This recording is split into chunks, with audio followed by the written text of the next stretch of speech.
Hello students, today we are going to revise change the voice. As you know that कि change the voice has a two types, active voice and passive voice. See, active voice it means जैसे आप tense के sentences पढ़ते हो तो it's called the active voice where the subject is working. जब subject हमारा जो है वो कार्य करता है तो वो हो जाता है एक्टिव वॉइस. जैसे फॉर एग्जाम्पल मैंने यहाँ पे लिखा है आई सिंग अ सॉन्ग, तो यहाँ पे ध्यान में रखो ये जो है I is the subject, right, और सिंग इज द वर्ब. अब यहाँ पे सिंग का जो कार्य है वो आई के द्वारा किया जाता है. यहाँ पे सब्जेक्ट वर्किंग है, गाने का काम कौन कर रहा है? आई. तो इसलिए ये हमारा हो गया एक्टिव वॉइस. और जैसे ये नेक्स्ट सेंटेंस है हमारा a letter is return by me, तो यहाँ पे देखो अ लेटर यहाँ पे सब्जेक्ट है, राइट, और वर्ब क्या है हमारा? रिटर्न. वर्ब का थर्ड फॉर्म है लेकिन ये वर्ब है.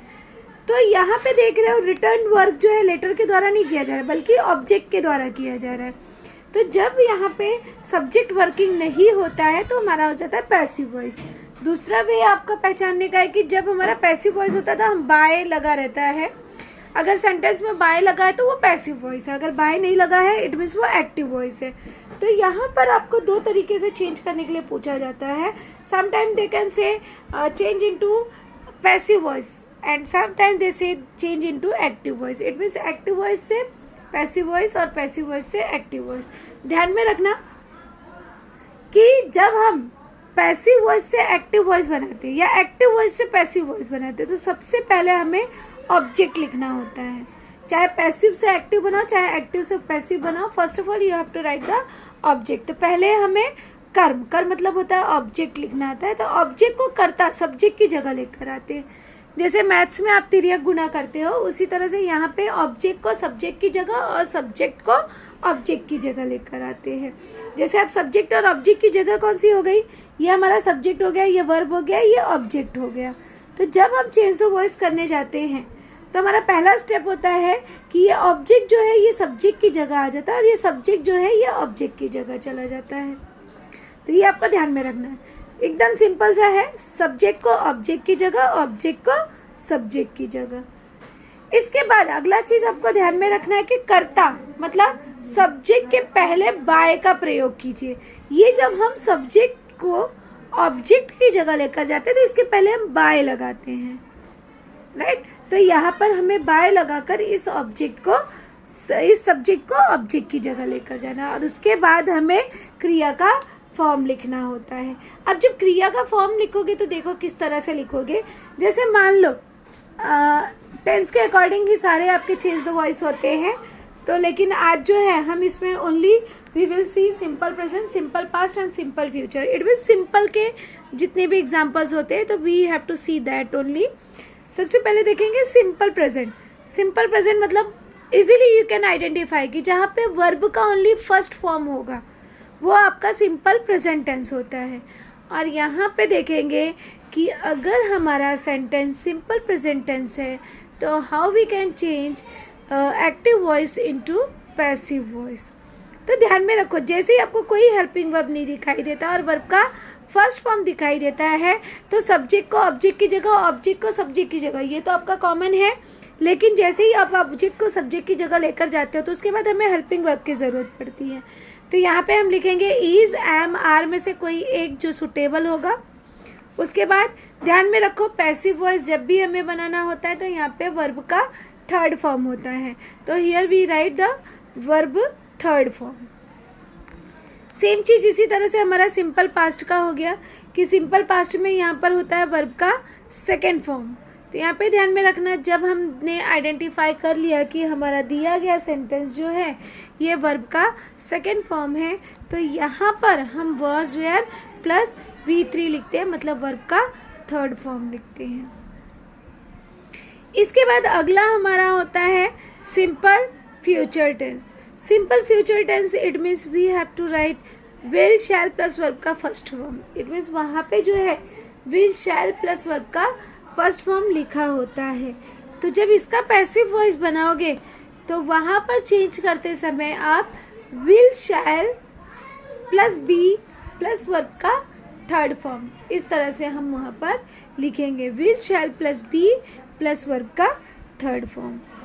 सी अब अब देखो कि किस तरह से हम चेंज करेंगे। Let's see. जैसे अब पहला काम आपका होता है कि सब्जेक्ट आइडेंटिफाई करना, वर्ब आइडेंटिफाई करना, ऑब्जेक्ट आइडेंटिफाई करना। और अगर इसके बाद कुछ लिखा होता है ऑब्जेक्ट के बाद, तो वो प्रीपोजिशन से स्टार्ट होता है, तो वो आपका हो जाता है एक्स्ट्रा वर्ड। अब जैसे आई सिंग अ सॉन्ग, अब आई इज द सब्जेक्ट, अब कोई हेल्पिंग वर्ब यहाँ पे नहीं है। सिंग वर्ब का फर्स्ट फॉर्म, सिंग क्या है, वर्ब का फर्स्ट फॉर्म। अ सॉन्ग ये ऑब्जेक्ट हो गया। तब मैंने क्या कहा, जब चेंज द वॉइस करते हैं तो सबसे पहले हम ऑब्जेक्ट को लिखते थे। यहाँ पे a song, first letter should be capital, a song. अब देखो वर्ब का फर्स्ट फॉर्म है, जब वर्ब का फर्स्ट फॉर्म होता है तो यहाँ पे इट मीन्स ये सिंपल प्रेजेंट है, और इसका जब पैसिव बनाएंगे तो यहाँ पे इज एम आर में से कोई एक हेल्पिंग वर्ब लिखेंगे। तो सॉन्ग के साथ क्या हेल्पिंग वर्ब लगाएंगे, इज। अ सॉन्ग इज अब वर्ब का थर्ड फॉर्म, तो सिंग, सैंग, संग, संग, सिंग, सैंग, संग। उसके लिए ज़रूरी है कि आपको वर्ब के फॉर्म पता हो। तो अ सॉन्ग इज संग। आगे क्या लिख देंगे। अब मैंने कहा कि ऑब्जेक्ट को जब सब्जेक्ट की जगह लेकर आते हैं तो उसको पहले आपको पढ़ाया गया कि आई का मी होता है, ही का हिज होता है, शी का हर होता है। तो ये चीज़ें आपको लिखाई भी गई है। तो अ सॉन्ग इज संग। अब हम सब्जेक्ट को ऑब्जेक्ट की जगह जब लेकर आएंगे तो बाय लगा देंगे पहले। तो a song is sung by, I का हो जाएगा मी, तो मी। अब मी अगर यहाँ जाएगा तो ध्यान में रखो आई हो जाएगा, राइट। तो इस तरह से हमने इसका पैसिव वॉइस चेंज कर दिया। इसी तरह से हम सेकंड सेंटेंस देखेंगे, they drank a glass of water. अब देखो यहाँ पे सब्जेक्ट क्या हमारा, पहला काम यही है आपको आइडेंटिफाई करना, दे। जब आप चेंज करने जाओगे तो इसी तरह से चेंज भी करना है, सब्जेक्ट दे। अब ड्रैंक, ड्रैंक मतलब ड्रिंक, ड्रैंक, ड्रंक, वर्ब का सेकेंड फॉर्म। और ये पूरा देखो, जब वर्ब के तुरंत बाद जो आता है वो आपका होता है ऑब्जेक्ट। और अगर इन, ऑन, अपॉन ऐसा कुछ होता तो हो जाता हमारा एक्स्ट्रा वर्ड। तो यहाँ पे हो जाता है अ ग्लास ऑफ वाटर, ये पूरा हो गया ऑब्जेक्ट। अब हमें चेंज करते समय क्या देखना है, सबसे पहले हम क्या लिखेंगे, ऑब्जेक्ट को पहले क्या लिखेंगे, ऑब्जेक्ट। तो यहाँ पे हो जाएगा अ ग्लास ऑफ वाटर। अब देखो यहाँ पे आया वर्ब का सेकेंड फॉर्म, तो वर्ब का सेकेंड फॉर्म है तो यहाँ पे चेंज हो जाएगा, तब वॉज वेयर। अगर ये वर्ब का फर्स्ट फॉर्म होता है तो हम इज एम आर लगाते। अब ये अ ग्लास ऑफ वाटर एक वचन है तो इसके साथ वॉज लगाएंगे। अ ग्लास ऑफ वाटर वॉज। अब ड्रिंक, ड्रैंक, ड्रैंक का third form drunk, drink, drank, drunk. तो यहाँ पे क्या हो जाएगा, drunk. A glass of water was drunk by. अब दे अगर हमारा सब्जेक्ट से ऑब्जेक्ट की जगह आता है तो उसका चेंज होके हो जाता है देम। ये आपको रूल में लिखाया गया है, ध्यान में रखना। आई का मी, ध्यान में रखो। यहाँ पे मैं एक बार आपको बता भी दे रही हूँ, एक्टिव वॉइस और पैसिव में चेंज करते समय अगर आई है तो आई का मी, ही है तो ही का हिज, शी है तो शी का हर, राइट। और अगर यू है तो यू का यू, इट है तो इट का इट, दे है तो दे का देम। इस तरह से यहाँ पर चेंज होता है। इट मीन्स आई है तो आई का क्या हो जाएगा, एक्टिव से पैसिव में मी, मी है तो आई, ही है तो हिज है तो ही, शी है तो हर है तो शी, यू है तो यू, इट है तो इट, दे है तो देम है तो दे। ये चीज़ें आपको ध्यान में रखनी है। अब इसी तरह से हम अगला देखेंगे। अभी यहाँ पे भी देख लो, he will call them, right. अभी ही यहाँ पे क्या है, सब्जेक्ट, जो शुरू में आया वो सब्जेक्ट। विल हेल्पिंग वर्ब है, कॉल वर्ब का फर्स्ट फॉर्म है, और देम क्या हो गया यहाँ पे मेरा ऑब्जेक्ट, राइट। तो ये हो गया सब्जेक्ट, वर्ब, ऑब्जेक्ट। तीन चीज़ें आपको पहले आइडेंटिफाई करना है। अब देखो विल आया है, विल आया तो आपने इजीली आपके माइंड में आना चाहिए, विल शैल प्लस वर्ब का फर्स्ट फॉर्म होता है। इट मीन्स ये हमारा सिंपल फ्यूचर का एक्टिव वॉइस है, राइट। अब सिंपल फ्यूचर का एक्टिव वॉइस से आप पैसिव वॉइस में चेंज करने जा रहे हो, तो उसको कैसे चेंज करोगे।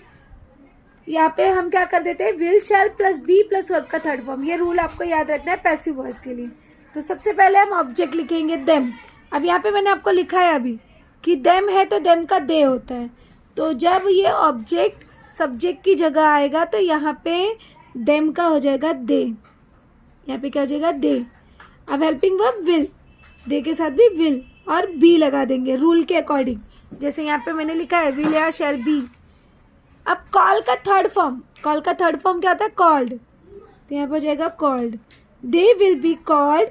अब बाय लगाकर हम सब्जेक्ट लिख देंगे, बाय ही का होता है हिम, राइट, ही का होता है हिम, तो यहाँ पे बाय, अब यहाँ पे ही था तो यहाँ पे क्या हो जाएगा बाय हिम, राइट। तो इस तरह से हमने इसको चेंज कर दिया। अब इसी तरह से हम देखेंगे a letter is written by me. अब ये देखो बाय लगा है, ये बाय से हमको पता चलता है कि ये हमारा पैसिव वॉइस है, राइट। और जब पैसिव वॉइस होगा तो उसको एक्टिव में चेंज करेंगे। अभी पैसिव वॉइस किसका है, इज एम आर है। इज एम आर किसके पैसिव में लगता है, प्रेजेंट के, is am are plus verb का थर्ड फॉर्म। तो इसका मतलब अब हम एक्टिव बनाएंगे तो इस तरह से देखेंगे, मतलब हमें वर्ब का ओनली फर्स्ट फॉर्म ही यूज़ करना है और कुछ नहीं यूज़ करेंगे।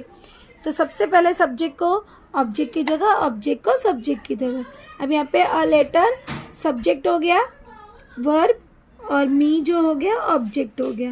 अब हम ऑब्जेक्ट को सब्जेक्ट की जगह लेकर आएंगे, राइट। तो यहाँ पे मी का क्या हो जाएगा, अब यहाँ पे देख रहे हो आई, तो मी का हो गया आई। अब देखो यहाँ पे सिंपल प्रेजेंट का है क्योंकि इज एम आर लगा है सिंपल प्रेजेंट। सिंपल प्रेजेंट का रूल हमारा क्या बोलता है, सब्जेक्ट प्लस वर्ब का फर्स्ट फॉर्म।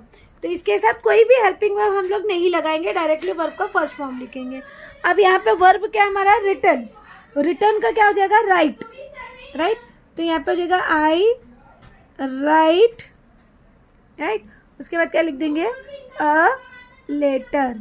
अब इज एम आर हट जाएगा क्योंकि इज एम आर हम खाली पैसिव में लगाते हैं, एक्टिव में नहीं लगाते। तो आई राइट अ लेटर, इस तरह से उसका चेंज हो गया। अब अगर इसको चेक करना है तो आप कर सकते हैं। देखो सिंपल प्रेजेंट का है a letter, helping verb is, a letter is written by me. तो इस तरह से आप आसानी से एक्टिव से पैसिव और पैसिव से एक्टिव कर सकते हो।